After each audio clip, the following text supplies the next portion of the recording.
Hi friends, welcome to my channel grandma with granddaughter Avinya. Grandparents ಎಲ್ಲರೂ ಶಿರ್ಡಿಗೆ ಹೋಗಿರೋ video ಇದು. ಅಲ್ಲೇ ಒಂಚೂರು ಕ್ಲಿಪ್ಸ್ ತೊಗೊಂಡು ನಿಮಗೆಲ್ಲರಿಗೂ ತೋರಿಸ್ತಾ ಇದ್ದೀನಿ. ಇದು ನನ್ನ ತಂಗಿ ಬ್ಯಾಗ್ ನೋಡ್ತಿದ್ಲು.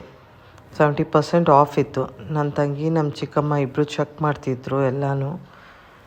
ಅಷ್ಟರಲ್ಲಿ ನನ್ನ ತಮ್ಮ ಬಂಟ್ರಿ ಇಲ್ಲೇ ಊಟ ಮಾಡ್ಕೊಂಬಿಡೋಣ ಅಂತ ಅಂದ. ಸರಿ, ಎಲ್ಲರೂ ಲಾಂಜ್ ಏರಿಯಾಗೆ ಹೋದ್ವಿ ಊಟಕ್ಕೆ ಅಂತ. ಅಲ್ಲಿ 7 ಜನಕ್ಕೆ 14 ರುಪೀಸ್ ಆಯಿತು. ಅಷ್ಟೇ ಆಯಿತು. ಆ್ಯಕ್ಚುಲಿ ಏರ್ಪೋರ್ಟ್ನಲ್ಲಿ ತುಂಬ ಕಾಸ್ಟ್ಲಿ ಇರುತ್ತೆ ಊಟ ಎಲ್ಲ, ಬಟ್ ಲಾಂಜ್ ಆ್ಯಕ್ಸಸ್ ಇರೋದ್ರಿಂದ 14 ರುಪೀಸ್ ಆಯಿತು. ಎಲ್ಲರೂ ಚೆನ್ನಾಗಿ ಊಟ ಮಾಡಿದ್ವಿ. ವೆಜ್ಜು, ನಾನ್ ವೆಜ್ಜು ಎಲ್ಲನೂ ಇತ್ತು. Fresh fruit juices, starters, fruits ಎಲ್ಲನೂ ಚೆನ್ನಾಗಿತ್ತು ಫ್ರೆಂಡ್ಸ್. ಎಲ್ಲರೂ ಹೊಟ್ಟೆ ತುಂಬ ಊಟ ಮಾಡಿ ಶಿರ್ಡಿಗೆ ಹೋದ್ವಿ. Thank you friends for watching my video. Please subscribe, like ಮಾಡಿ, ಶೇರ್ ಮಾಡಿ, ಕಮೆಂಟ್ ಮಾಡಿ. Thank you. See you.